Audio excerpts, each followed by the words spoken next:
It's a great encouragement to me personally that so many of you would gather on a holiday, on a Saturday evening, to discuss God's word and discuss these topics of family. And so I'm encouraged by your presence. നിങ്ങൾക്ക് ഒരുപക്ഷെ പല നിലകളിൽ ചെലവഴിക്കുവാൻ കഴിയുന്ന ഇന്നത്തെ ഈ സന്ധ്യാസമയം ദൈവത്തിൻ്റെ വചനത്തിന് മുൻപാകെ ഇരിക്കുവാൻ നിങ്ങൾ സമയം വേർതിരിച്ചു എന്നുള്ളതിലുള്ള പ്രത്യേക നന്ദി ഞാൻ ആദ്യമേ തന്നെ അറിയിക്കട്ടെ. And just a quick reminder of what we discussed yesterday. ഇന്നലെ നമ്മൾ സംസാരിച്ച വിഷയത്തിന്റെ ഒരു അവലോകനം പെട്ടെന്ന് ഞാൻ പറയട്ടെ. We had 2 sessions, and our first session we looked at Genesis 2 to see what is the goal or the purpose for which God has given us marriage. കഴിഞ്ഞ ദിവസം നമ്മൾ 2 സെഷനാണ് നടത്തിയത്. അതിൽ ആദ്യത്തെ സെഷനിൽ ഉൽപ്പത്തി പുസ്തകം 2-ാമത്തെ അധ്യായത്തിൽ ദൈവം ആരംഭിച്ച കുടുംബജീവിതത്തിന് ദൈവം ഉദ്ദേശിക്കുന്ന ലക്ഷ്യം എന്താണ് എന്നതിനെക്കുറിച്ചാണ് നമ്മൾ ചർച്ച ചെയ്തത്.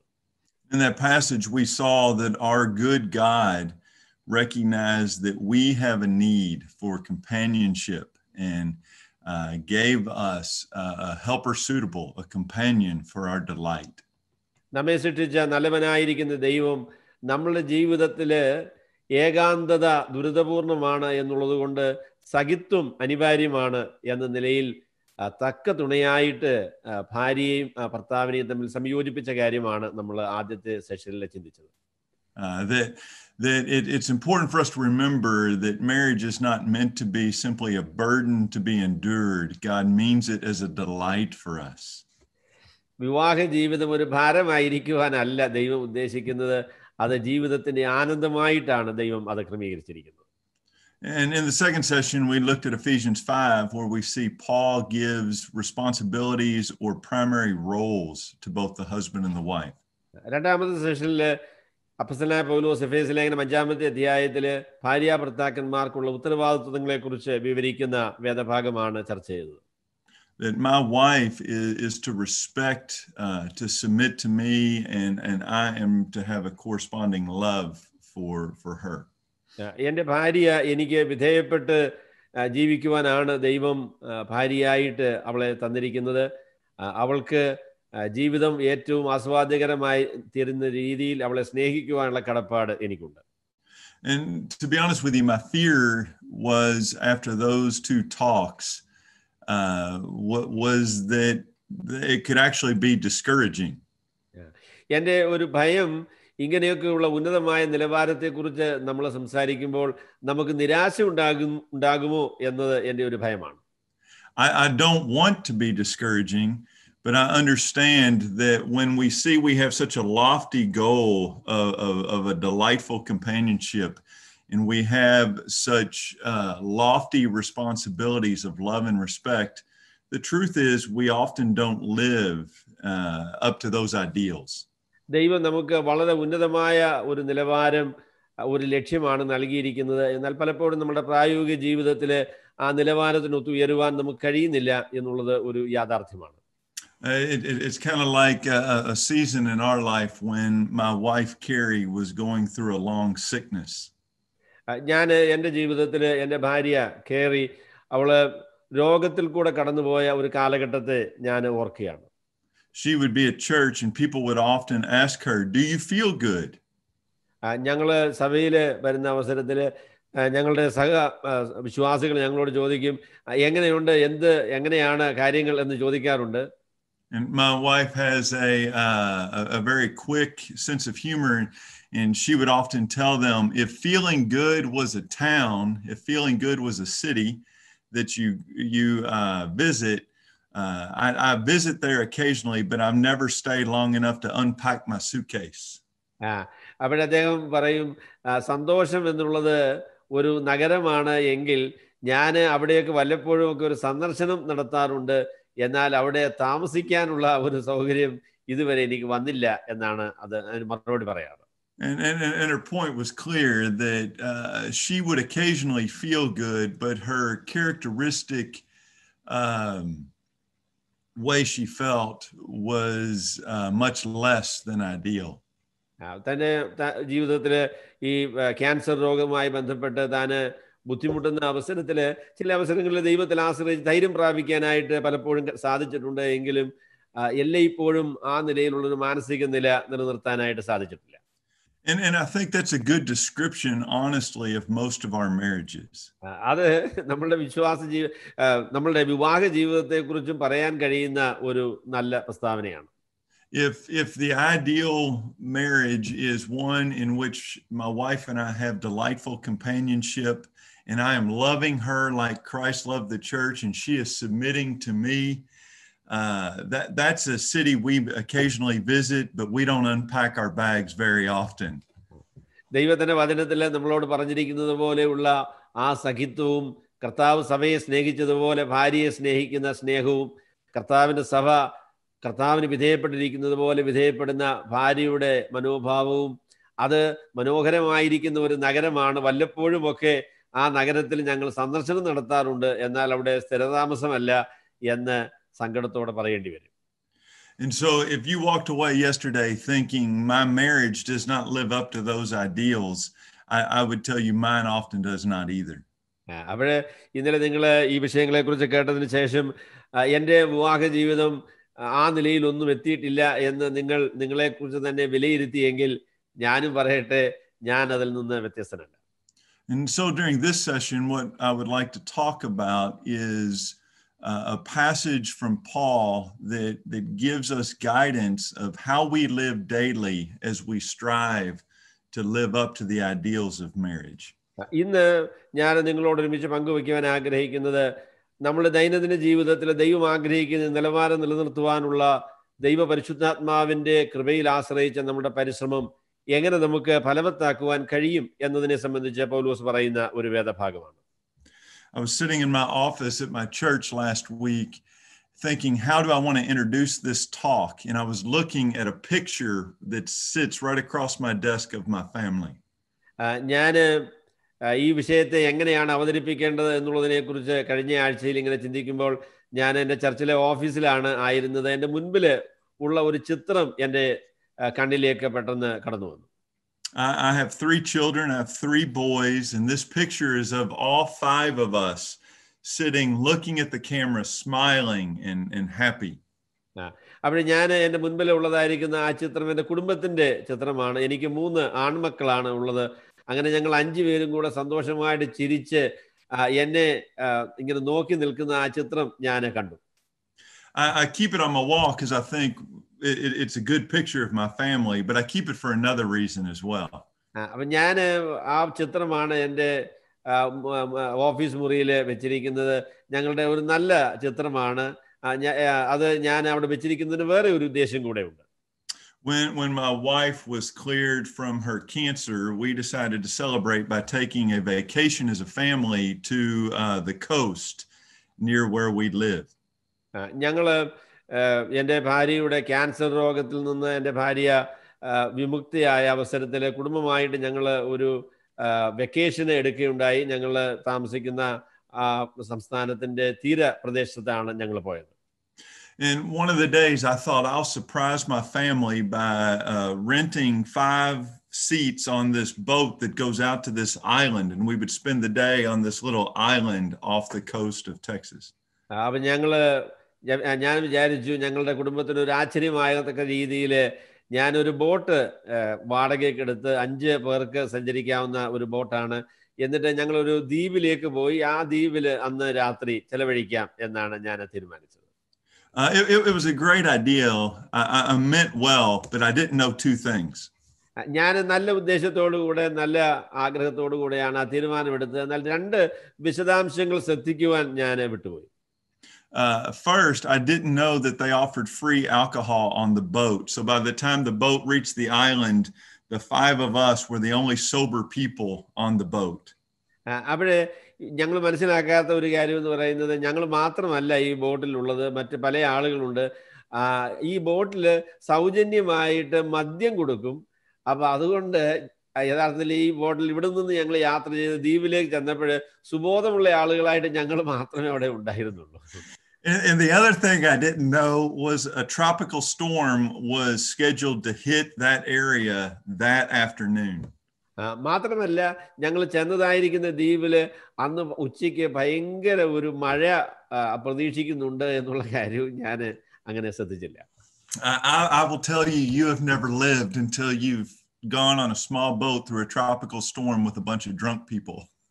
അവിടെ നിങ്ങൾ പലപ്പോഴും വളരെ മഴയുള്ളതും കാറ്റുള്ളതുമായിരിക്കുന്ന ഒരു അവസരത്തിൽ മദ്യപിച്ച് സുബോധമില്ലാത്തതായിരിക്കുന്ന കുറേയേറെ ആൾക്കാരോട് ഒരുമിച്ച് ബോട്ടിൽ യാത്ര ചെയ്യുന്ന അനുഭവം ഒരു പക്ഷേ നിങ്ങൾക്ക് ഉണ്ടായിട്ടുണ്ടാവില്ല. By the time we reached the island, they gave us this little battery operated car, and it was raining so hard that the water flooded the car. അപ്പം ഞങ്ങൾ അവിടെ ചെന്ന് കഴിഞ്ഞപ്പോഴേ ഞങ്ങൾക്ക് ബാറ്ററി ഉപയോഗിച്ച് ഓടുന്നതായിരിക്കുന്ന ഒരു കാറ് അവർ തന്നു. പക്ഷെങ്കിൽ ഭയങ്കര മഴയായിരുന്നത് കൊണ്ട് ഈ കാറ് മുഴുവനും വെള്ളം കൊണ്ട് നിറഞ്ഞു പോയി. We spent our whole time on the island. Me and my oldest son were pushing this car, and the water was up to our knees in the roads as we pushed it through the little town.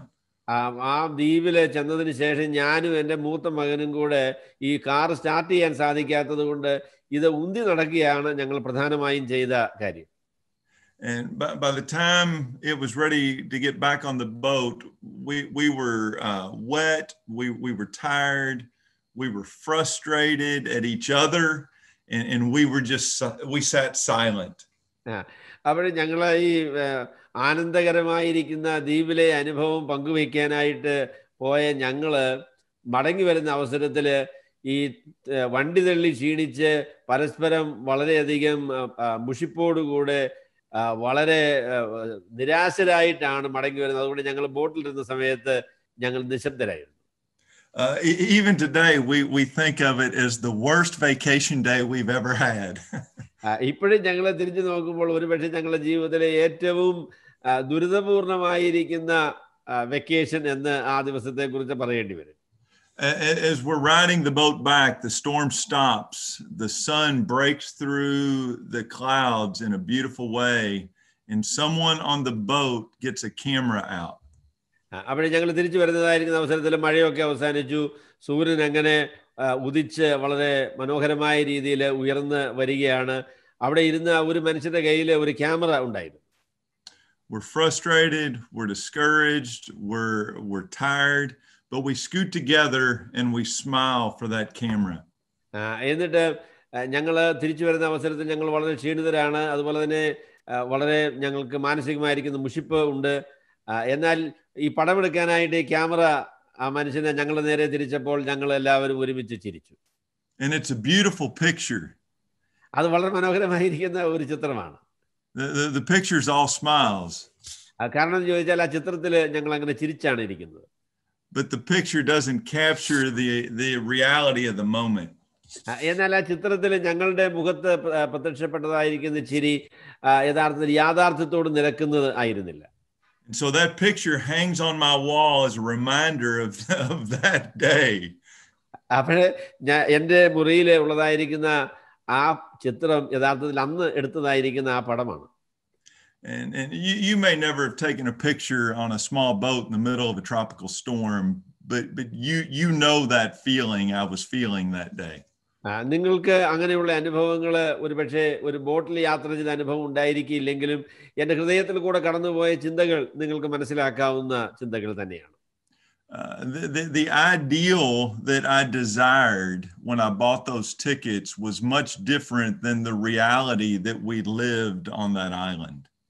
ഞങ്ങൾ സന്തോഷകരമായി ചെലവഴിക്കാനായിട്ട് ticket വാങ്ങി ആ ബോട്ടിൽ കയറിയ നിമിഷങ്ങളിൽ ഞങ്ങൾക്കുണ്ടായിരുന്ന പ്രതീക്ഷകൾ അല്ല ജീവിത ആ വെക്കേഷന്റെ അനുഭവത്തിൽ ഞങ്ങൾക്കുണ്ടായത് എന്നാണ് ഞാൻ നിങ്ങളോട് പറഞ്ഞത്.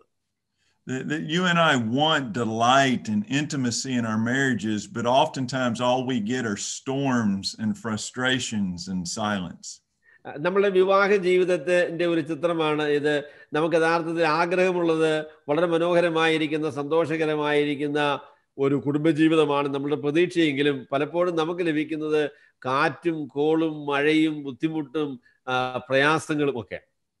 And I think when we experience that disconnect between our desire and reality, we respond in one of three ways. നമ്മളുടെ ജീവിതത്തിലെ പ്രതീക്ഷയും നമ്മളുടെ ജീവിതത്തിന്റെ യാഥാർത്ഥ്യവുമായിട്ട് ഒരുമിച്ച് ചേരാതിരിക്കുന്ന അവസരത്തിൽ നമുക്കുണ്ടാകുന്ന പ്രതികരണം 3 തരത്തിലുള്ളതായിരിക്കുന്ന പ്രതികരണം സാധ്യമാണ്. For some of us, we get together, we cover it with a smile, and we put on a mask, and we act like everything is well. ഒന്നാമത്തെ പ്രതികരണം എന്ന് പറയുന്നത് ഞങ്ങൾ ചെയ്തതുപോലെ നമ്മളെല്ലാം കൂടെ ഒരുമിച്ച് ചേർന്ന് വളരെ മനോഹരമായി പുഞ്ചിരിച്ച് നമ്മുടെ ജീവിതത്തിൽ പ്രശ്നങ്ങളൊന്നുമില്ല എന്നുള്ള നിലയിൽ ഒരു മൂടുപടം അണിഞ്ഞ് നമുക്ക് ആ നിലയിൽ അതിനോട് പ്രതികരിക്കാൻ കഴിയും. That's what we do here in the United States. We'll put pictures on Facebook that try to suggest our life is great when in reality there are issues. ഞങ്ങൾ അമേരിക്കയിൽ അങ്ങനെ ചെയ്യാറുണ്ട്. ഫേസ്ബുക്കിലും മറ്റും പ്രത്യക്ഷപ്പെടുന്നതായിരിക്കുന്ന ചിത്രങ്ങൾ കണ്ടാൽ കുടുംബജീവിതം എത്ര മനോഹരമാണ് എന്ന് തോന്നും, എന്നാൽ യാഥാർത്ഥ്യം മറിച്ചാണ്. Another response that's very popular in the United States is we get out of the marriage and we start over. We marry someone else. അവിടെ മറ്റൊരു പ്രതികരണം എന്ന് പറയുന്നത് അമേരിക്കയിൽ വളരെ അത് സാധാരണമാണ്. ഈ യാത്ര ഇത്രയും ദുരിതപൂർണമായതുകൊണ്ട് ഈ യാത്ര മതിയാക്കി ഇനി വേറെ യാത്രയ്ക്ക് വേണ്ടി ഒരുങ്ങുക, ഭാര്യയെ ഉപേക്ഷിച്ച് വേറൊരു ഭാര്യ, ഭർത്താവിനെ ഉപേക്ഷിച്ച് വേറൊരു ഭർത്താവ് എന്ന് ചിന്തിക്കുന്ന അവസ്ഥ ഉണ്ട്. And still others, I think, endure with perseverance but grow slowly bitter. മൂന്നാമത്തെ പ്രതികരണം എന്ന് പറയുന്നത് അവരങ്ങനെ പിരിയാനും ഒന്നും തീരുമാനിച്ചിട്ടില്ല, എന്നാൽ അവർ ഹൃദയത്തിലെ കയ്പ് വളരുകയും വർദ്ധിക്കുകയും ചെയ്യുന്നു. I have an aunt, my dad's sister, who was in a very difficult marriage. എൻ്റെ അമ്മായി എൻ്റെ പിതാവിൻ്റെ സഹോദരിയാണ്. അവർക്ക് വളരെ ബുദ്ധിമുട്ടുള്ള ഒരു വിവാഹ ജീവിതമായിരുന്നു. And she stayed with her husband for many years, all the way until he died. But the last several years, they lived in the same house, but they never spoke a word to each other. അവര് വിവാഹത്തിൽ നിന്ന് അങ്ങനെ വേർപിരിഞ്ഞില്ല. വിവാഹത്തിന്റെ അവസാന കാലഘട്ടങ്ങളിൽ അവർ വിവാഹ ജീവിതം വളരെ ബുദ്ധിമുട്ടായിരുന്നു. അവർ ഒരേ ഭവനത്തിലാണ്, ഒരേ വീട്ടിലാണ് താമസിച്ചിരുന്നതെങ്കിലും അനേക ദിവസങ്ങളിൽ അവർ തമ്മിൽ സംസാരിച്ചിട്ടില്ല. That's an extreme example, but I think many marriages, there are so many hurts that build up over time that people lose hope and they grow bitter. പല കുടുംബജീവിതങ്ങളിലും പരസ്പരം വരുത്തതായിരിക്കുന്ന മുറിവുകൾ ഉണ്ടാക്കുന്ന വേദന അത് ഹൃദയത്തെ കഠിനപ്പെടുത്തുന്നതുകൊണ്ട് ജീവിതം വളരെയധികം കയ്പുള്ളതായിട്ട് തീരുന്നു. And so if there are hurts in your marriage, if there are storms that have come into your marriage, I want to encourage you, do not fake it, do not leave it, and do not grow bitter. അവിടെ നിങ്ങളുടെ വിവാഹ ജീവിതം ദുരിതപൂർണവും അതുപോലെ കൊടുങ്കാറ്റുകളുള്ളതുമാണ് എങ്കിൽ ഞാൻ നേരത്തെ പറഞ്ഞ 3 പ്രതികരണവും സ്വീകാര്യമല്ല എന്ന് ഞാൻ പറയട്ടെ. നിങ്ങൾ സന്തോഷമാണ് എന്ന് വെറുതെ അഭിനയിക്കരുത്. ഈ ജീവിതം മതിയാക്കി തമ്മിൽ പിരിയാം എന്ന് നിങ്ങൾ തീരുമാനിക്കരുത്. മാത്രമല്ല നിങ്ങളുടെ ഹൃദയം കയ്പ് കൊണ്ട് കഠിനമാകുകയും ചെയ്യരുത്. And during this session, we want to look at 1 Corinthians 13, where I believe Paul gives us guidance. 1 കൊരിന്ത്യർക്ക് എഴുതിയതായ ഒന്നാം ലേഖനം 13-ാമത്തെ അധ്യായത്തിൽ അപ്പോസ്തലനായ പൗലോസ് സ്നേഹത്തെക്കുറിച്ച് വിവരിക്കുന്ന ആ അധ്യായം നമ്മുടെ ജീവിതത്തിൽ ഈ വിഷയത്തിൽ വളരെ സഹായകരമായ ഒരു അധ്യായമാണ്. Where he talks about what is the expectation for you and me to live daily in a loving way in the realities of our marriage. നമ്മളുടെ നമ്മുടെ ജീവിതത്തിൽ എങ്ങനെയാണ് യാഥാർത്ഥ്യമായിട്ട് സ്നേഹത്തോടുകൂടെ പെരുമാറുവാൻ കഴിയുന്നത് എന്നതിനെ സംബന്ധിച്ചാണ് പൗലോസ് ഈ അധ്യായത്തിൽ നമ്മളോട് സംസാരിക്കുന്നത്. How does God expect me to love my wife when my marriage is not as ideal as I would always like it to be?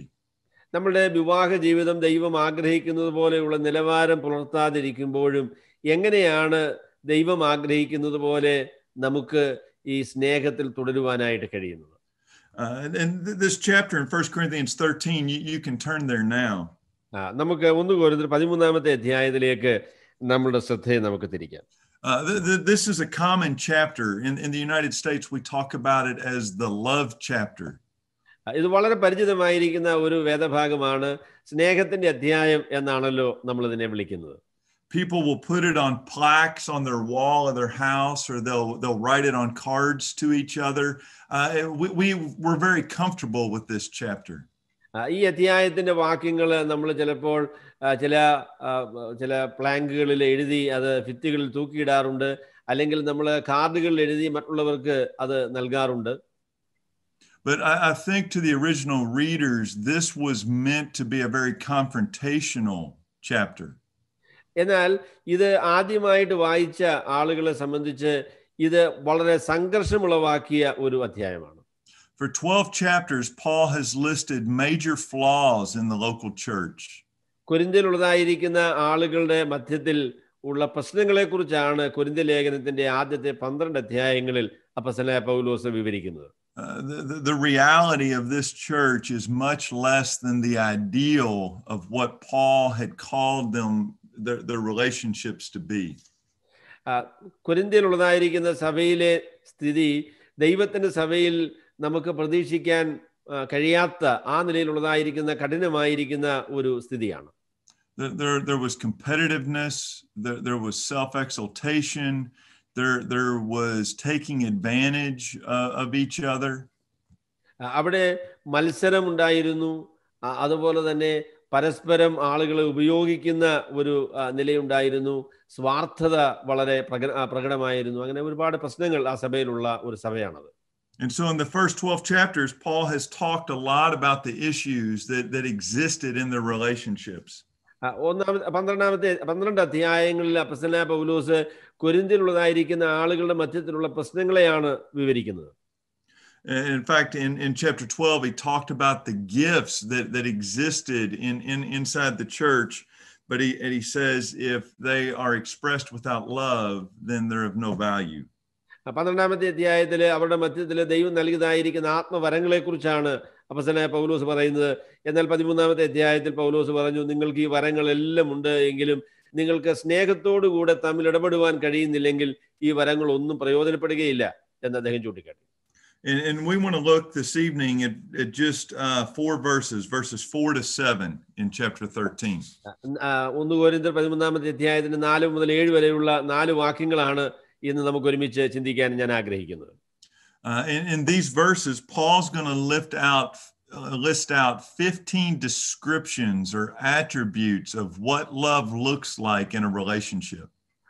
അതായത് ഈ വാക്യങ്ങളിൽ അപ്പോസ്തലനായ പൗലോസ് വ്യക്തിബന്ധങ്ങളിൽ സ്നേഹം പ്രകടിപ്പിക്കുന്ന അല്ലെങ്കിൽ സ്നേഹത്തിന്റെ പ്രത്യേകതയായിട്ട് 15 പ്രത്യേകതകൾ താൻ ഈ വാക്യങ്ങളിൽ നമ്മളോട് പറയുന്നുണ്ട്. It's almost that Paul thinks of love like maybe a beautiful diamond or a beautiful flower that you would hold up and you would turn and you would see different perspectives of that flower or of that diamond.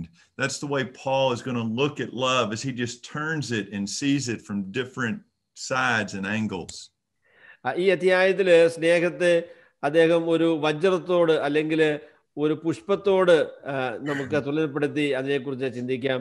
അത് നമ്മളുടെ കരങ്ങളിൽ ഈ വജ്രം അഥവാ ഈ പുഷ്പം തിരിയുന്നതനുസരിച്ച് അതിന് വ്യത്യസ്തമായിരിക്കുന്ന ഇതളുകൾ, അതിന് വ്യത്യസ്തമായിരിക്കുന്ന മേഖലകൾ നമുക്ക് ദൃശ്യമാകും. അപ്പൊ സ്നേഹത്തിന്റെ വിവിധ വശങ്ങളാണ് ഈ അധ്യായത്തിൽ അപ്പോസ്തലനായ പൗലോസ് വിശദീകരിക്കുന്നത്.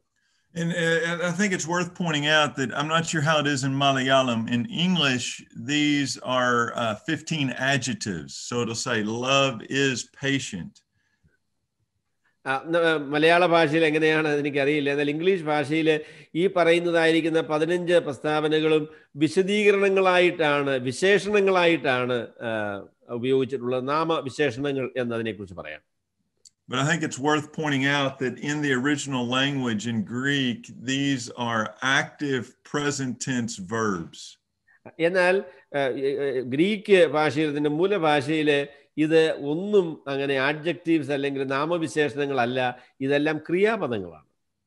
That they're active verbs, that love is something that's not just said or felt, but it's something that's done actively. These are 15 expressions of love. സ്നേഹം എന്നുള്ളത് വികാരം അതുപോലെ തന്നെ മനോഭാവം എന്നുള്ളതിനേക്കാളും ഉപരി അത് പ്രവൃത്തിയിൽ വെളിപ്പെടുന്നതായിരിക്കുന്ന ഒരു കാര്യമായിട്ടാണ് അപ്പോസ്തലനായ പൗലോസ് പറയുന്നത്. and that it's present tense, and present tense Greek verbs have the idea of being done repetitively over and over and over. It's characteristic of who you are. ഇത് വർത്തമാനകാല ക്രിയാപദങ്ങളാണ്. വർത്തമാനകാലത്തിനുള്ള പ്രത്യേകത ഗ്രീക്കില് അത് തുടർമാനമായിട്ട് സംഭവിക്കുന്ന, നിരന്തരമായിട്ട് സംഭവിക്കുന്ന ഒരു കാര്യമായിട്ടാണ് അപ്പോസ്തലനായ പൗലോസ് പറയുന്നത്. And so we want to look at these 15 descriptions of love, and we're going to do that by breaking it into really 3 categories. 15 പ്രത്യേകതകളാണ് ഈ വാക്യങ്ങൾ ഉള്ളത് എന്ന് ഞാൻ പറഞ്ഞല്ലോ. അത് 3 മേഖലകളായിട്ട് തിരിച്ച് ഞാൻ ഈ പ്രത്യേകതകളെ നിങ്ങളുടെ മുൻപിൽ അവതരിപ്പിക്കാം. And so as a husband am called to love my wife, and I ask, what's that look like on a daily basis? I think Paul would say, this is what it looks like. ഭാര്യയെ സ്നേഹിക്കണം എന്ന് ഭർത്താവിനോട് അപ്പോസ്തലനായ പൗലോസ് എഫേസ്യ ലേഖനത്തിൽ കൽപ്പിക്കുമ്പോൾ അത് പ്രായോഗികമായിട്ട് എങ്ങനെ വെളിപ്പെടുത്തുവാൻ കഴിയും എന്നതിന്റെ വിശദീകരണമാണ് ഈ വാക്യങ്ങളിൽ നമ്മൾ കാണുന്നത്. And so what I'll do is I'll give you a category title, and then I'll try to describe it, and then a little bit of application, and we'll do that through these 3 categories. 3 മേഖലകളായിട്ട് ഞാൻ ഈ വാക്യങ്ങളെ തിരിക്കുകയാണ്. എന്നിട്ട് ഞാൻ അതിന്റെ വിശദീകരണങ്ങളും പ്രായോഗികമായിരിക്കുന്ന നിലയിൽ നമുക്കത് എങ്ങനെയാണ് അനുസരിക്കാൻ കഴിയുന്നത് എന്നതിനെ സംബന്ധിച്ച് ഞാൻ നിങ്ങളോട് പറയാം. And so the first expectation of love, as I express love to my wife, is that love is not natural. Love is expected to take intentional work.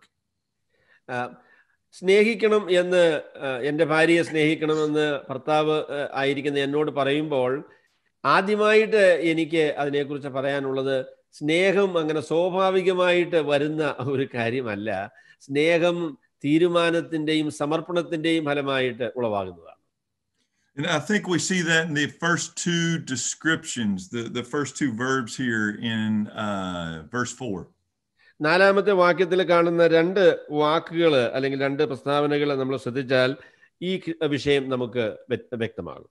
Love is patient, love is kind. That what is being described here is first a passive quality of love, and then second an active quality of love. സ്നേഹം ദീർഘമായി ക്ഷമിക്കുകയും ദയ കാണിക്കുകയും ചെയ്യുന്നു എന്ന 2 പ്രസ്താവനകളിൽ സ്നേഹത്തിന്റെ സഹനം ആണ് ഒന്നാമത് നമ്മൾ കാണുന്നത്. സ്നേഹത്തിന്റെ അധ്വാനമാണ്, അല്ല സ്നേഹത്തിന്റെ ക്രിയാത്മകമായിരിക്കുന്ന പ്രകടനമാണ് 2-ാമത്തെ പ്രസ്താവനയിൽ ഉള്ളത്. And I think the point is that neither of these descriptions of love are natural. Neither are things that we will want to do just by our nature. സ്നേഹത്തെക്കുറിച്ച് പറഞ്ഞ ഈ 2 കാര്യങ്ങളും സ്വാഭാവികമായിട്ട് വരുന്ന കാര്യമല്ല. ഇത് ദൈവത്തിന്റെ കാരുണ്യത്താൽ, ദൈവത്തിന്റെ പരിശുദ്ധാത്മാവ് നമ്മളിൽ പുറപ്പെടുവിക്കേണ്ട തീരുമാനങ്ങളാണ് എന്ന് ഈ വാക്യങ്ങളിൽ നിന്ന് നമുക്ക് കാണാം.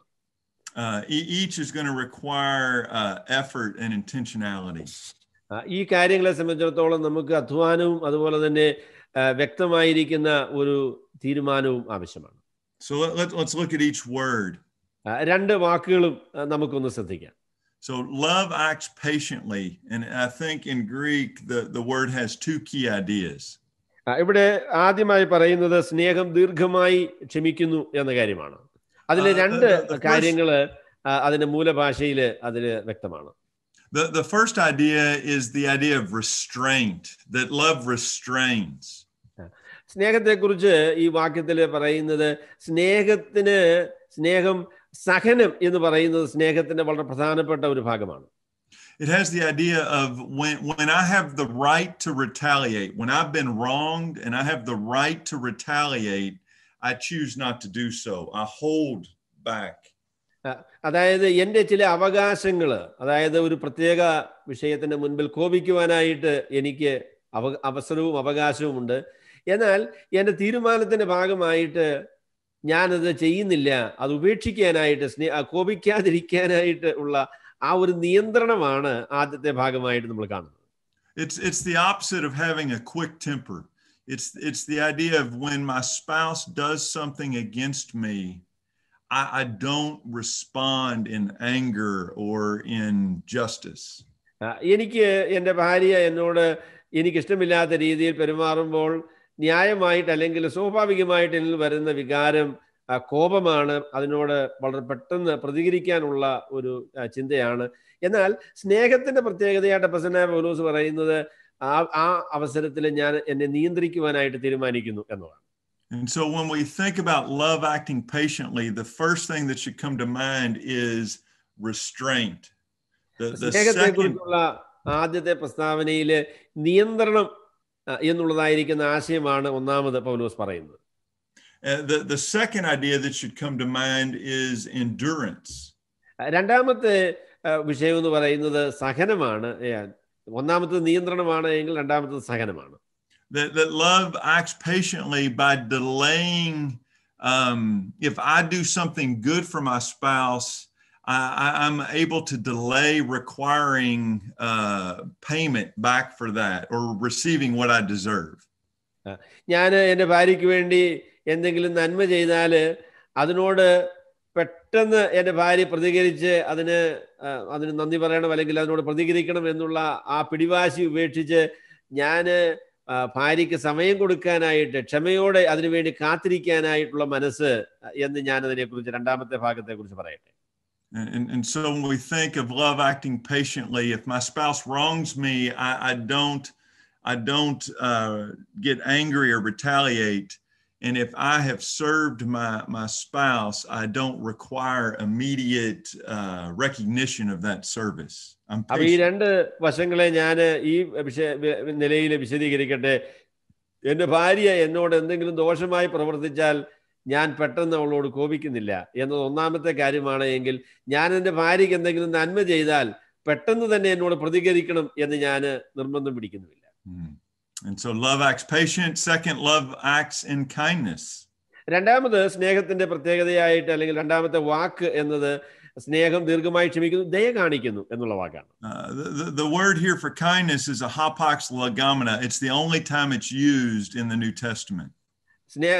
ദയ കാണിക്കുന്നു എന്ന ആ വാക്ക് പുതിയ നിയമത്തിൽ ഒറ്റ പ്രാവശ്യം മാത്രമേ ഉപയോഗിച്ചിട്ടുള്ളൂ. വളരെ അപൂർവമായിരിക്കുന്ന ഒരു വാക്കാണ് പൗലോസ് ഉപയോഗിക്കുന്നത്. It has the idea of responding to my spouse with the same tenderness and forgiveness that God shows me in Christ. കർത്താവായ യേശു ക്രിസ്തുവിൽ ദൈവം എന്നോട് കാണിച്ച ആ കാരുണ്യം ആ നിലയിൽ എൻ്റെ ഭാര്യയോട് പ്രതികരിക്കാനായിട്ട് ഞാൻ തീരുമാനിക്കുന്നു എന്നാണ് ആ വാക്കിന്റെ അർത്ഥം. In Exodus 34, where God describes himself, he describes himself as compassionate and gracious. That second word, gracious, has this same idea of God deals with us in proactive, active kindness. പുറപ്പാട് പുസ്തകം 34-ാമത്തെ അധ്യായത്തിൽ ദൈവം തന്നെ വെളിപ്പെടുത്തുന്ന അവസരത്തിൽ അവൻ ദീർഘക്ഷമയും മഹാദയയും ഉള്ളവനാണ് എന്ന് പറയുന്ന ആ പ്രസ്താവനയിൽ മഹാദയ എന്നുള്ള അതേ ആശയമാണ് ഈ വാക്യത്തിൽ അപ്പോസ്തലനായ പൗലോസ് പറയുന്നത്. ദീർഘമായി ക്ഷമിക്കുകയും മാത്രമല്ല കരുണ കാണിക്കാനായിട്ട് മനസ്സ് വയ്ക്കുകയും ചെയ്യുന്ന ദൈവത്തിന്റെ ആ സ്വഭാവമാണ് അത്. And so I think what Paul's saying is on one hand, love restrains, it endures, it withholds action. But in kindness, love also bestows good, it does good. ആദ്യത്തെ പ്രസ്താവനയിൽ പൗലോസ് ദീർഘമായി ക്ഷമിക്കുന്നു എന്ന് പറഞ്ഞപ്പോൾ അർഹിക്കുന്ന കാര്യങ്ങൾ കൊടുക്കാനായിട്ട് അല്ലെങ്കിൽ പ്രതികൂലമായ പ്രതികരണം ഉണ്ടാകുമ്പോൾ അതിനോട് ആ നിലയിൽ പ്രതികരിക്കാതെ അതിൽ നിയന്ത്രണം പാലിക്കുന്നു എന്നുള്ളത് മാത്രമല്ല, കരുണ കാണിക്കുന്നു എന്ന് പറയുമ്പോൾ അർഹിക്കാത്തതായിരിക്കുന്ന നന്മകൾ നൽകുവാൻ തക്കവണ്ണം നമ്മുടെ കരങ്ങളെ നീട്ടുന്ന ഹൃദയത്തെ വിശാലമാക്കുന്ന ആ ഒരു പ്രതികരണം രണ്ടാമത്തെ വാക്കിൽ ഉണ്ട്. And so as I look at these words, patience and kindness, the common thread I see is that neither are natural. നമ്മൾ ആദ്യം പറഞ്ഞ ഈ രണ്ട് കാര്യങ്ങളും ദീർഘമായി ക്ഷമിക്കുക എന്ന് പറയുന്നതും കരുണ കാണിക്കുക എന്ന് പറയുന്നതും സ്വാഭാവികമായിട്ട് നമുക്ക് വരുന്ന ഒരു സ്വഭാവമല്ല. When I am wronged, I don't want to restrain. I want to lash out. When I do good, I want immediate recognition. ഞാൻ എന്തെങ്കിലും എൻ്റെ ആരായാലും ശരി എന്നോട് ദോഷമായി പ്രവർത്തിച്ചാൽ നിയന്ത്രണം പാലിക്കുക എന്നുള്ളത് സ്വാഭാവികമായിട്ട് വരുന്നൊരു കാര്യമല്ല. മാത്രമല്ല, ഞാൻ എന്തെങ്കിലും നന്മ ആർക്കെങ്കിലും ചെയ്താൽ അവര് പ്രതികരിക്കാൻ കുറെ സമയം എടുക്കട്ടെ എന്ന് ചിന്തിക്കുന്നതും സ്വാഭാവികമല്ല. And if I am going to serve someone, it's going to be me. I have to purposefully make myself serve my spouse in kindness to do good to her. That's not my natural tendency.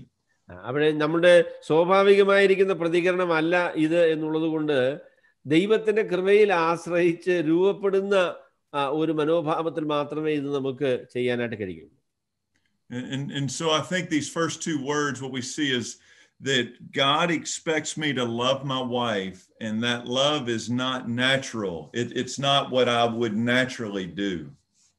അപ്പൊ ആദ്യത്തെ പ്രസ്താവനയായിട്ട് ഞാൻ പറയാൻ ആഗ്രഹിക്കുന്നത്, എൻ്റെ ഭാര്യയെ സ്നേഹിക്കുവാൻ ദൈവം എന്നോട് കൽപ്പിക്കുമ്പോൾ സ്നേഹം എന്നത് എൻ്റെ ഹൃദയത്തിൽ സ്വാഭാവികമായിട്ട് വരുന്ന ഒരു വികാരമല്ല.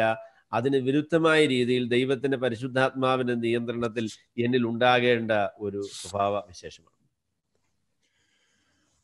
And I think we recognize that anything we value takes work, that skills we have at our workplace or in a school, we don't have them typically naturally. We have to work at them. നമ്മൾ നേടിയെടുത്തതായിരിക്കുന്ന നമ്മളുടെ കഴിവുകളെ കുറിച്ച് നമുക്ക് പറയാം. അതൊന്നും സ്വാഭാവികമായിട്ട് നമുക്ക് ലഭിച്ചതല്ല. നമ്മൾ അതിനുവേണ്ടി കോളേജിൽ പോവുകയും അധ്വാനിക്കുകയും പഠിക്കുകയും ബുദ്ധിമുട്ടുകയും ഒക്കെ ചെയ്തിട്ടാണ് നമുക്ക് ഇന്നുള്ളതായിരിക്കുന്ന പ്രാവീണ്യം നമുക്ക് സ്വന്തമായത് വളരെ അധ്വാനത്തിന്റെ ഫലമായിട്ടാണ്. And so the question I think we have to ask ourselves is, do I love my wife enough? Do I value my marriage enough to work at it? അവിടെ നമ്മളോടുള്ള ആദ്യത്തെ ചോദ്യം, നമ്മളുടെ വിവാഹ ജീവിതത്തിന് എത്രത്തോളം പ്രാധാന്യം നമ്മൾ കൊടുക്കുന്നുണ്ട്, ആ വിവാഹ ജീവിതത്തെ ദൈവം ആഗ്രഹിക്കുന്ന നിലയിലാക്കി തീർക്കുവാനായിട്ട് അധ്വാനിപ്പാൻ നമുക്ക് മനസ്സുണ്ടോ എന്നതാണ് ആദ്യ ചോദ്യം. Do I value my wife enough that when I am angry, when I have a right to be angry, I choose not to say anything? അപ്പൊ അതായത് എൻ്റെ ഭാര്യയോടുള്ളതായിരിക്കുന്ന എൻ്റെ നിലപാട്, അവൾക്ക് ഞാൻ കൊടുക്കുന്നതായിരിക്കുന്ന വില, എനിക്ക് കോപിക്കുവാൻ അനുവാദമുള്ള അല്ലെങ്കിൽ കോപിക്കുവാൻ അവകാശമുള്ളതായിരിക്കുന്ന ഒരു അവസരത്തിൽ കോപിക്കാതിരിക്കാം എന്ന് തീരുമാനിക്കുവാൻ തക്കവണ്ണം വലുതാണ്.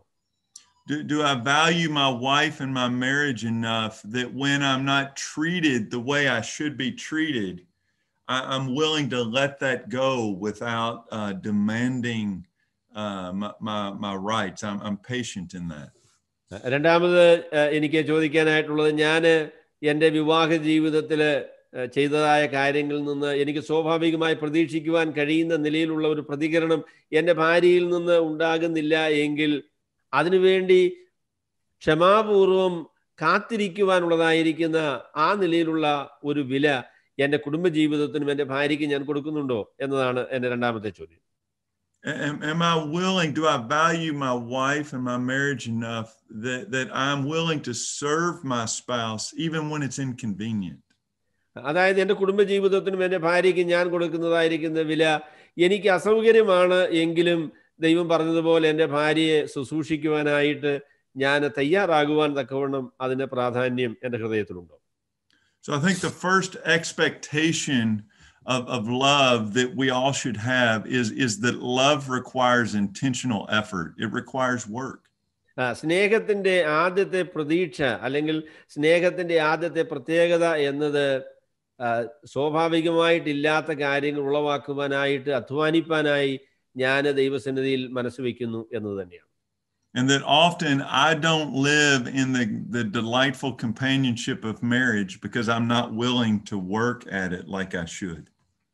അപ്പോൾ വിവാഹ ജീവിതം ആകാതിരിക്കാനുള്ള ഏറ്റവും പ്രധാനപ്പെട്ട കാരണം ആനന്ദകരമാക്കുവാനായിട്ട് ദൈവം എന്നോട് ആവശ്യപ്പെടുന്ന അധ്വാനം, അതിനുള്ളതായിരിക്കുന്ന സമർപ്പണം എനിക്കില്ല എന്നുള്ളത് തന്നെയാണ് അതിന്റെ പ്രശ്നം. So that is the first expectation or the first characteristic I think of marriage is that we should expect love to require work. ആദ്യത്തെ പ്രതീക്ഷയായിട്ട് ഞാൻ പറയാൻ ആഗ്രഹിക്കുന്ന വിവാഹ ജീവിതത്തെ ആനന്ദകരമാക്കുവാൻ ദൈവം ആവശ്യപ്പെടുന്ന അധ്വാനം, കഴിക്കാനുള്ള സമർപ്പണം ദൈവകൃപയാൽ നമുക്കുണ്ടാകണം എന്ന് തന്നെയാണ്. The second section is a grouping of 8 words in verses 4 and 5. 4-5 വാക്യങ്ങളിലുള്ള 8 വാക്കുകൾ ഒരുമിച്ച് ചേർത്തതാണ് ഞാൻ രണ്ടാമത് പറയാൻ ആഗ്രഹിക്കുന്ന പ്രതീക്ഷ. And each of these begin with the word not. ഈ 8 വാക്കുകൾ നിങ്ങൾ പരിശോധിച്ചാൽ എല്ലാം അരുത് എന്ന് നമ്മളോട് പറയുന്നതായിരിക്കുന്ന വാക്കുകളാണ്.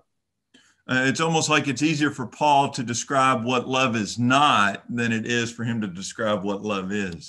സ്നേഹം എന്തല്ല എന്നാണ് ഈ വാക്കുകളിലൂടെ അപ്പോസ്തലനായ പൗലോസ് നമ്മളോട് പറയുന്നത്. He says that love is not jealous, does not brag, is not arrogant, and he goes on. ഇതിൽ പറയുന്നു സ്നേഹം നിഗളിക്കുന്നില്ല, ചീർക്കുന്നില്ല, യോഗ്യമായി നടക്കുന്നില്ല. അങ്ങനെ തുടർമാനമായിട്ട് 8 കാര്യങ്ങൾ സ്നേഹം എന്ത് ചെയ്യുന്നില്ല എന്നുള്ളതിനെ കുറിച്ച് പൗലോസ് പറയുന്നു. And I think what he's saying here, the way I sum up these 8 words is that love, the second expectation I have to have about love is not about me. Love is not selfish. രണ്ടാമത്തെ ആശയമായിട്ട് ഞാൻ പറയാൻ ആഗ്രഹിക്കുന്നത് സ്നേഹം എന്നത് സ്വാർത്ഥത അല്ല. സ്നേഹത്തിന്റെ ലക്ഷ്യം അല്ലെങ്കിൽ സ്നേഹത്തിന്റെ ദിശ എന്ന് പറയുന്നത് ഞാനല്ല സ്നേഹത്തിന്റെ പ്രധാന വിഷയം. I often joke around my friends that I see the world in 2 parts, that one part of the world is Mike, and then one part of the world is not Mike, and that's everything outside of me and what I want. അവിടെ ഞാൻ എൻ്റെ സുഹൃത്തുക്കളോട് തമാശയായി പറയാറുണ്ട്, ലോകത്തെ 2 നിലയിലാണ് ഞാൻ കാണുന്നത്. പകുതി ഭാഗം എന്ന് പറയുന്നത് മൈക്ക് എന്ന് പറയുന്ന നിലയിലാണ്, പകുതി ഭാഗം എന്ന് പറയുന്നത് മൈക്കിന് ഇഷ്ടപ്പെടാത്ത കാര്യം എന്നുള്ളതായിരിക്കുന്ന നിലയിലാണ്. So somebody at work may ask me to do something for them, and I'll jokingly say, well, that's part of the not Mike, so I really don't care. അവിടെ എന്തെങ്കിലും ഒരു കാര്യം ചെയ്യാനായിട്ട് എന്നോട് ചിലർ ആവശ്യപ്പെടുമ്പോൾ ഞാൻ അവരോട് പറയും, പക്ഷേ ആ കാര്യം എന്ന് പറയുന്നത് മൈക്കിന് ഇഷ്ടപ്പെടാത്ത കാര്യമാണല്ലോ, അപ്പോൾ അതുകൊണ്ട് എനിക്ക് ബാധകമല്ല എന്ന് ഞാൻ അവരോട് പറയും.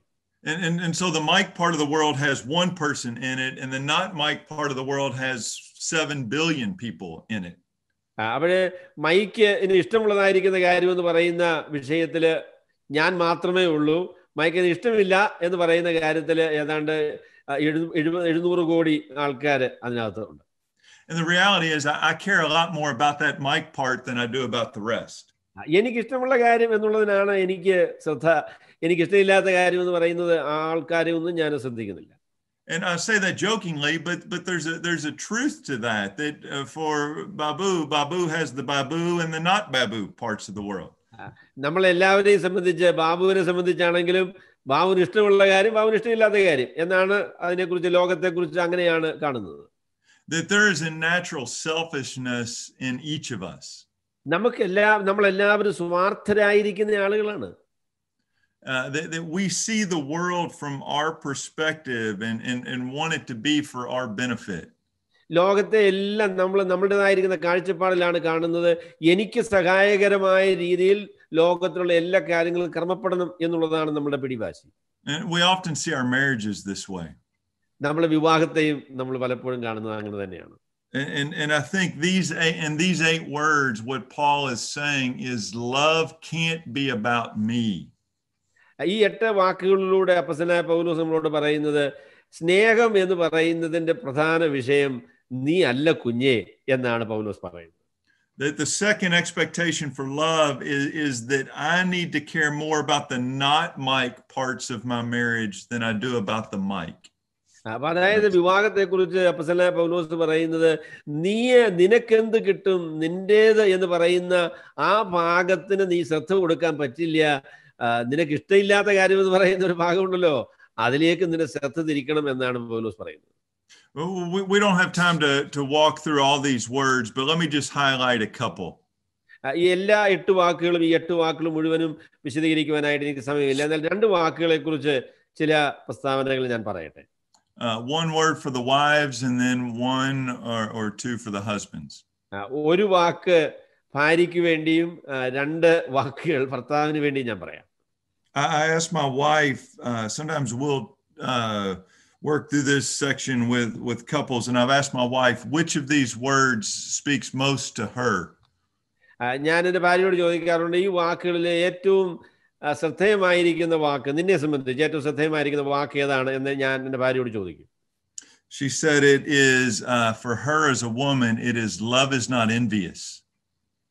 അപ്പൊ എൻ്റെ ഭാര്യ പറഞ്ഞു, സ്നേഹം അസൂയപ്പെടുന്നില്ല എന്ന് പറയുന്ന ആ വാക്കാണ് എന്നെ സംബന്ധിച്ച് ഏറ്റവും പ്രധാനപ്പെട്ടത് എന്നാണ് എൻ്റെ ഭാര്യ എന്നോട് പറഞ്ഞത്. And the word here literally means to boil, like you boil, you heat up water and it boils on a stove. അപ്പോൾ ഈ അസൂയപ്പെടുക എന്ന് പറയുന്ന വാക്കിന്റെ അക്ഷരീകമായിരിക്കുന്ന ഈ അർത്ഥം തിളയ്ക്കുക എന്ന് പറയുന്ന അർത്ഥമാണ്. And if you think about how water boils, that it grows gradually hotter over time. അവിടെ തിളയ്ക്കുന്നതിനെ കുറിച്ച് നിങ്ങൾ ചിന്തിച്ചാൽ അറിയാം, ചൂട് വർദ്ധിച്ച് വരുമ്പോഴാണ് ഈ തിളയ്ക്കൽ ഉണ്ടാകുന്നത്. And the heat that makes it boil here in jealousy is thoughts about what the other person has or what they're getting to do that you don't get to do. അവിടെ ഈ അസൂയ എന്ന് പറയുന്നതായിരിക്കുന്ന ആ വാക്ക് അതിന്റെ പ്രത്യേകമായിരിക്കുന്ന കേന്ദ്രം എന്ന് പറയുന്നത് എനിക്ക് എന്ത് ഇല്ല, മറ്റുള്ള ആളിന് എന്തുണ്ട് എന്നുള്ളത് ആ നിലയിലുള്ളതായിരിക്കുന്ന ചിന്തകളാണ് ഇതിനെ പ്രചോദിപ്പിക്കുന്നതായിരിക്കുന്ന വശം. My wife is a very gifted woman. എൻ്റെ ഭാര്യ വളരെ കഴിവുള്ള ഒരു സ്ത്രീയാണ്.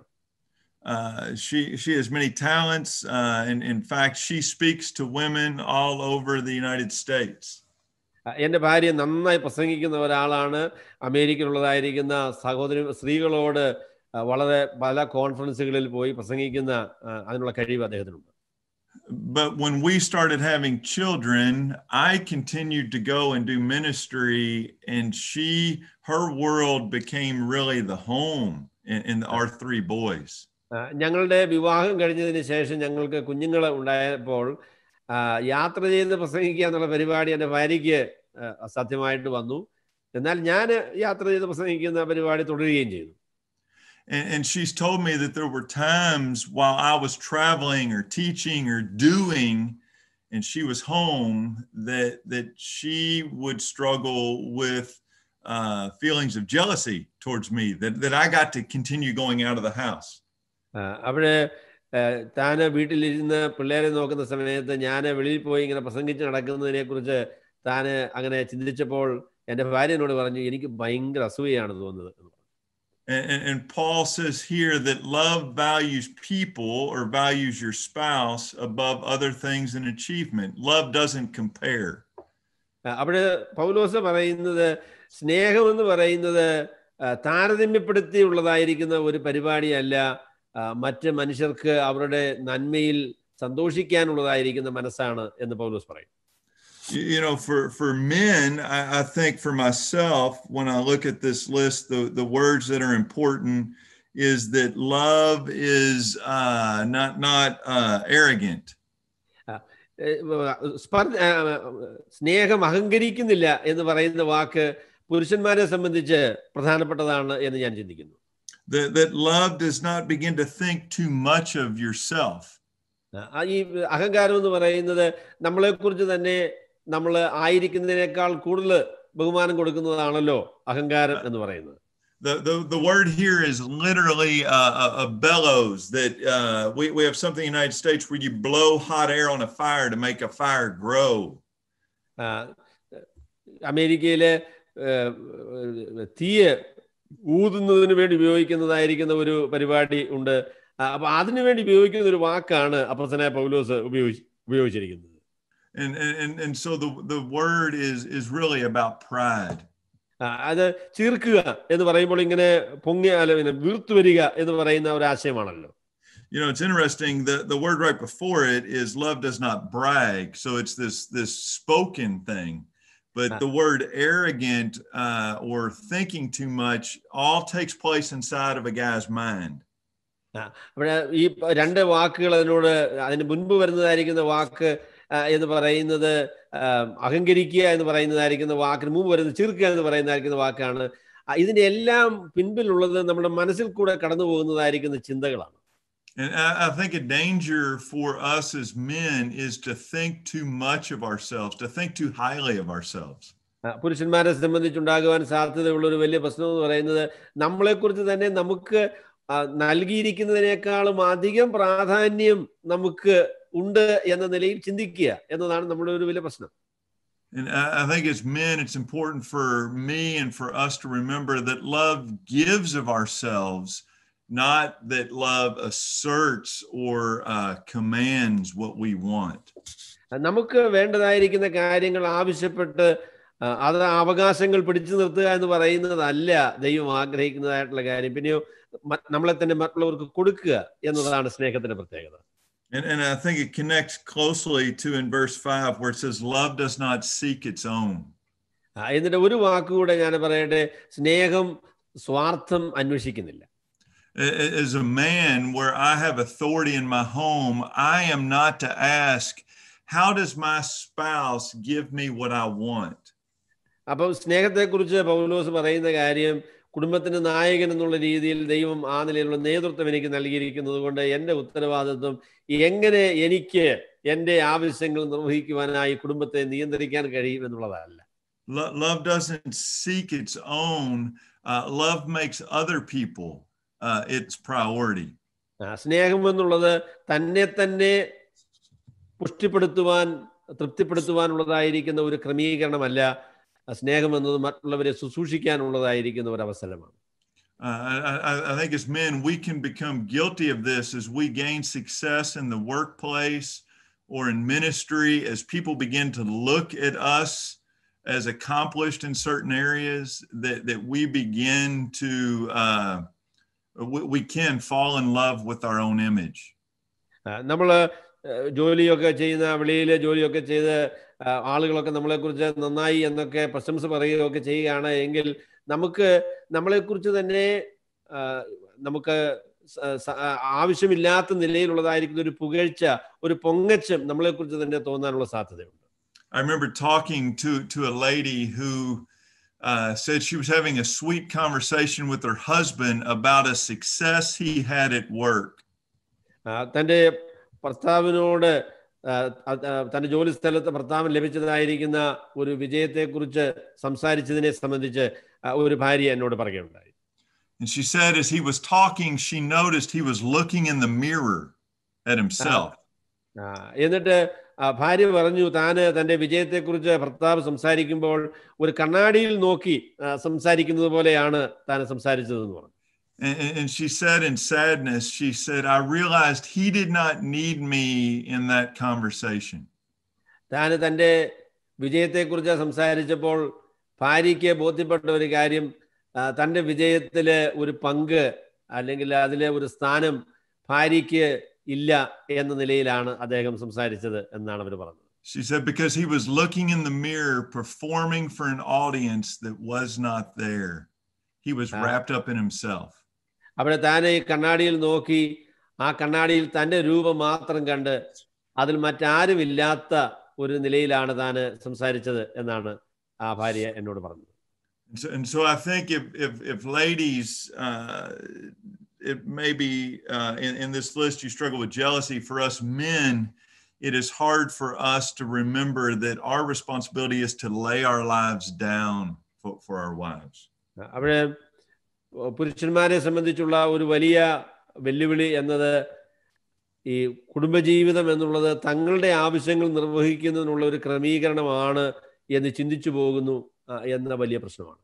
So the first expectation of daily love is I need to expect that love is going to require effort and work and intentionality from me. അതുകൊണ്ട് സ്നേഹത്തിന്റെ ഒന്നാമത്തെ പ്രതീക്ഷ എന്നുള്ളത് സ്നേഹം എന്നത് സ്വാഭാവികമായിട്ട് എനിക്ക് ഉളവാകുന്ന ഒരു കാര്യമല്ല, അതിനുവേണ്ടി അധ്വാനം ആവശ്യമാണ് എന്നതാണ് അതിന്റെ ആദ്യത്തെ വശം. The second expectation of love as I try to live lovingly with my spouse is that love is selfless, that love, I need to expect that love is not about me getting what I want. രണ്ടാമത് സ്നേഹത്തിന്റെ പ്രത്യേകതയായിട്ട് കുടുംബജീവിതത്തിൽ പറയാൻ കഴിയുന്നത് സ്നേഹത്തിന്റെ ശ്രദ്ധ എന്നത് എനിക്ക് എങ്ങനെ എൻ്റെ ആവശ്യങ്ങൾ നിർവഹിച്ചു കിട്ടും എന്നുള്ള അന്വേഷണമല്ല. And the final expectation about love comes from the 4 words in verse 7. ഏഴാമത്തെ വാക്യത്തിൽ പറയുന്ന 4 വാക്കുകൾ ഉൾപ്പെടുത്തിയാണ് ഞാൻ മൂന്നാമത്തെ പ്രതീക്ഷ നിങ്ങളോട് പറയുവാൻ ആഗ്രഹിക്കുന്നത്. And we don't have time to walk through these words individually. ഈ വാക്കുകൾ ഓരോന്നും വിശദീകരിക്കുവാനായിട്ട് നമ്മളുടെ മുൻപിൽ സമയമില്ല. But Paul goes from giving negatives, saying love is not, love is not, love is not. സ്നേഹം ഇന്നതല്ല എന്ന് അപ്പോസ്തലനായ പൗലോസ് പറഞ്ഞതിന് ശേഷം to now saying love, he puts the word all things in English, always. എന്നിട്ട് എല്ലാം എന്ന് പറയുന്ന ഒരു വാക്ക് ഉൾപ്പെടുത്തിയാണ് ഈ 4 വാക്കുകൾ അപ്പോസ്തലനായ പൗലോസ് 7-ാമത്തെ വാക്യത്തിൽ പറയുന്നത്. And I think the idea is that love is rugged. The expectation for me in marriage is I need to remember that love is lifelong. അതായത് എല്ലാം എന്നുള്ള ഈ വാക്കുകളിലൂടെ അപ്പോസ്തലനായ പൗലോസ് നമ്മളോട് പറയാൻ ആഗ്രഹിക്കുന്ന സ്നേഹം എന്നുള്ളത് ജീവിതകാലം മുഴുവനും നിലനിൽക്കേണ്ട കാര്യമാണ് എന്നതാണ്. Just briefly as we look at these, first, love bears all things. I think we'll see a progression. And so it starts with love bears all things. സ്നേഹം എല്ലാം പൊറുക്കുന്നു എന്ന നിലയിലാണല്ലോ 7-ാമത്തെ വാക്യം ആരംഭിക്കുന്നത്. The picture of the word for bear is of a roof, of a covering over a building. പൊറുക്കുക എന്ന് പറയുന്ന വാക്ക് ഒരു കെട്ടിടത്തിന്റെ മുകളിലുള്ള മേൽക്കൂരയെ കാണിക്കുന്ന ഒരു വാക്കാണ്. I think it has the idea of protecting, of supporting, of holding. സംരക്ഷണം എന്ന അർത്ഥമാണ് ആ വാക്കിനുള്ളത്. And that in my marriage, my love is able to hold or protect all things. എല്ലാം സംരക്ഷിക്കുന്ന എൻ്റെ സ്നേഹം എൻ്റെ വിവാഹ ജീവിതത്തില് കുടുംബജീവിതത്തിന് ഒരു സംരക്ഷണമായിട്ട് നിൽക്കണം എന്നാണ് പൗലോസ് പറയുന്നത്. One quick application is that love protects the confidentiality of my marriage. My wife is safe with me. അവിടെ വിവാഹത്തിന്റെ സംരക്ഷണത്തെ കുറിച്ച് പറയുമ്പോൾ എൻ്റെ ഭാര്യയെ സംരക്ഷിക്കുവാൻ, അവളുടെ ജീവിതത്തെ സംരക്ഷിക്കുവാൻ, അവളുടെ ലോകത്തെ സംരക്ഷിക്കുവാനുള്ളതായിരിക്കുന്ന കടപ്പാട് എനിക്കുണ്ട്. I walked with a couple where the wife had an affair with another man. ഞാൻ സംസാരിച്ചതായിരിക്കുന്ന ഒരു കുടുംബത്തിലെ ഭാര്യ ഭർത്താവിനോട് അവിശ്വസ്തത കാണിച്ചു. And the husband correctly brought that to the church leadership, and it was being dealt with among godly people. അപ്പോൾ ആ വിഷയം ആ ഭർത്താവ് സഭയിലെ മൂപ്പന്മാരുടെ മുൻപിൽ അവതരിപ്പിച്ചു. അവര് ഭക്തന്മാരായിരിക്കുന്ന ആളുകളാണ്. അവർ ആ വിഷയത്തെക്കുറിച്ച് ഒരു തീരുമാനത്തിലെത്തി. But in anger, he began bringing it up in every situation just to embarrass her. എന്നാൽ ഈ വിഷയം വളരെ കോപിഷ്ഠനായി തീർന്ന ഭർത്താവ് ഏതൊക്കെ അവസരങ്ങൾ കിട്ടിയോ ആ ഇടങ്ങളിലൊക്കെ ഈ വിഷയം കൊണ്ടുവരികയും ഭാര്യയെ ഏറ്റവും അപമാനിക്കുവാനുള്ള ഒരു മുഖാന്തരമായിട്ട് ഇത് ഉപയോഗിക്കുകയും ചെയ്തു. And even when he would do something wrong and she would say something, even years later, he would say, well, at least I didn't have an affair. He would keep bringing it up. വർഷങ്ങൾക്ക് ശേഷം താന് ഭർത്താവ് എന്തെങ്കിലും ചെയ്യുമ്പോൾ ഭാര്യയ്ക്ക് ഇഷ്ടമില്ലാതെ ഭാര്യ നിങ്ങൾ എന്താ അങ്ങനെ ചെയ്തതെന്ന് ചോദിച്ചാൽ ഭർത്താവ് പെട്ടെന്ന് പറയും, ഏതായാലും ഞാൻ വേറൊരുത്തൻ്റെ കൂടെ പോകുകയൊന്നും ചെയ്തില്ലല്ലോ എന്നുള്ള നിലയിൽ ഭാര്യയെ കുറിച്ച് വർഷങ്ങൾക്ക് ശേഷവും പറയുന്ന ഒരു നില ഉണ്ടായിരുന്നു. And so love deals with sin, but also love bears that sin, those failures of our spouses. സ്നേഹം പാപത്തെ നേരിടുന്നതാണ്, അതിനെ പരിഹരിക്കുന്നതാണ്.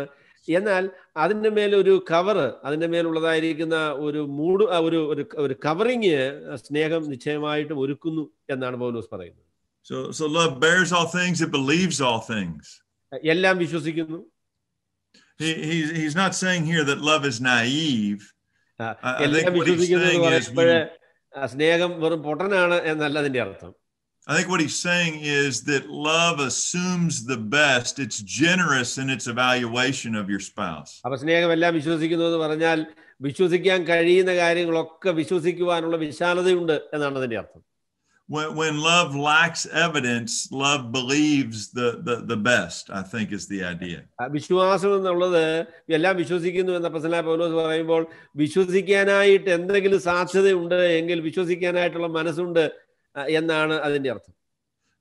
And then he says love hopes all things. എല്ലാം പ്രതീക്ഷിക്കുന്നു, എല്ലാം പ്രത്യാശിക്കുന്നു. I think the idea is love is not pessimistic, it's optimistic. സ്നേഹം എന്നുള്ളത് പ്രതീക്ഷയില്ലാത്തതല്ല. ചില ആളുകളെ സംബന്ധിച്ച് ഒരു പ്രതീക്ഷയും ഇല്ലാത്ത ജീവിതമാണ്. എന്നാൽ സ്നേഹം വളരെ പ്രതീക്ഷയുള്ള ഒരു മനോഭാവമാണ്. In a sense, I believe the best about my spouse until there's evidence that shows that there is a failure in some way. But then once there's a failure, I hope even then for change in the future. എന്റെ ഭാര്യയെ സംബന്ധിച്ച് പൂർണ്ണമായിരിക്കുന്ന തെളിവുകൾ ഇല്ലാതെ ഒരു ആരോപണം ഉന്നയിക്കുവാൻ ഞാൻ മനസ്സ് വയ്ക്കുന്നില്ല എന്നുള്ളതാണ് വിശ്വാസത്തിന്റെ പ്രത്യേകത. എങ്കിൽ ചില തെളിവുകളുടെ അല്ലെങ്കിൽ വ്യക്തമായ തെളിവുകളുടെ വെളിച്ചത്തിൽ അല്ലെങ്കിൽ പരാജയങ്ങളുണ്ട് എന്ന് എനിക്ക് ബോധ്യപ്പെടുമ്പോഴും എൻ്റെ പ്രതീക്ഷ നഷ്ടപ്പെടുന്നില്ല, ഞാൻ പിന്നെയും പ്രതീക്ഷിക്കുന്നു എന്നാണ് രണ്ടാമത്തെ ഭാഗത്ത് പൗലോസ് പറയുന്നത്. എല്ലാം പ്രത്യാശിക്കുന്നു. And finally, love endures all things. എന്നിട്ട് സ്നേഹം എല്ലാം സഹിക്കുന്നു. So that as I hope, when that hope is unmet, I continue to endure in my current situation, praying that God would bring about help and change. സ്നേഹത്തിന്റെ പ്രത്യേകതയായിട്ട് അപ്പോസ്തലനായ പൗലോസ് പറയുന്നത്, പ്രതീക്ഷയ്ക്ക് ബുദ്ധിമുട്ട് വരുന്ന അല്ലെങ്കിൽ പ്രതീക്ഷയ്ക്ക് സാധ്യതയില്ല എന്ന് തോന്നുന്ന അവസരങ്ങളിൽ പോലും ആ പ്രതീക്ഷയിൽ പിടിച്ചു നിൽക്കുവാനുള്ളതായിരിക്കുന്ന ആ തീരുമാനവും മനസ്സുമാണ് സ്നേഹത്തിന്റെ പ്രത്യേകത. Paul is not saying that a spouse must suffer in silence. അതായത് അപ്പോസ്തലനായ പൗലോസ് പറയുന്നത് ഒരു ഭാര്യ അല്ലെങ്കിൽ ഒരു ഭർത്താവ് നിശബ്ദമായിട്ട് എല്ലാം സഹിച്ച് അങ്ങനെ ഒന്നും സംസാരിക്കരുത് എന്നല്ല അദ്ദേഹം പറയുന്നത്. That if there's anyone on this in this session today that's enduring abuse or adultery in your marriage, that God has given the leadership of the local church to address those things. എന്നെ കേൾക്കുന്ന ആരുടെയെങ്കിലും ജീവിതത്തിൽ ഭർത്താക്കന്മാരോ ഭാര്യമാരോ പരസ്പരം ഉപദ്രവിക്കുന്ന ആളുകളാണ് എങ്കിൽ, അല്ല വിവാഹ ജീവിതത്തിൽ അവിശ്വസ്തത ഉണ്ട് എങ്കിൽ നിങ്ങൾ അതിനെതിരെ കണ്ണടയ്ക്കണം എന്നല്ല പൗലോസ് പറയുന്നത്. അത് സഭാ നേതൃത്വത്തിന്റെ ശ്രദ്ധയിലേക്ക് കൊണ്ടുവരികയും അവരത് ന്യായമായി പരിഹരിക്കുവാനായിട്ട് ഉള്ള ഒരു അവസരം ഉണ്ടാക്കുകയും ചെയ്യേണ്ടത് ആവശ്യമാണ്. But that as those things are being addressed, that you bear together, that you believe, you hope, you endure, that God will restore and reconcile. എന്നാൽ ഈ പ്രശ്നങ്ങളൊക്കെ ഉണ്ടാകുമ്പോഴും പ്രതീക്ഷ കൈവിട്ട് കളയാതെ സ്വർഗത്തിലെ ദൈവത്തിൽ ആശ വയ്ക്കുന്ന, ധൈര്യപ്പെടുന്ന ഒരു സമീപനമാണ് സ്നേഹത്തിൻ്റെത് എന്ന് പൗലോസ് പറയും. So 2 quick applications as we close this session. ഈ മണിക്കൂർ നമ്മൾ അവസാനിപ്പിക്കുമ്പോൾ നമുക്ക് അനുസരിക്കുവാനായിട്ടുള്ള 2 നിർദ്ദേശങ്ങൾ ഞാൻ വയ്ക്കട്ടെ. First, I think it's important to recognize that Paul is not trying to give us an all-encompassing list of what love is. സ്നേഹത്തെക്കുറിച്ചുള്ള എല്ലാ കാര്യങ്ങളും അപ്പോസ്തലനായ പൗലോസ് ഈ വാക്യങ്ങൾ പറയുന്നില്ല. What he has done is he's looked at issues in the relationships in the Corinthian church, and he's described how love would make those relationships better. കൊരിന്ത്യയിലുള്ളതായിരിക്കുന്ന വിശ്വാസികളുടെ മധ്യത്തിലുള്ള പ്രശ്നങ്ങളെ നോക്കിയതിന് ശേഷം ആ പ്രശ്നങ്ങളെ എങ്ങനെയാണ് സ്നേഹത്തിന് പരിഹരിക്കാൻ കഴിയുന്നത് എന്ന നിലയിലാണ് അദ്ദേഹം സ്നേഹത്തെ വിശദീകരിക്കുന്നത്. So the first application has 2 parts. ആദ്യത്തെ അനുസരണത്തിൽ 2 ഭാഗമുണ്ട്. Part 1, I would encourage you individually and then you with your spouse to sit down.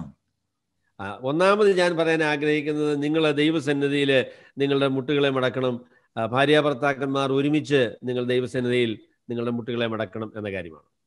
And ask yourself, how are we doing in these characteristics?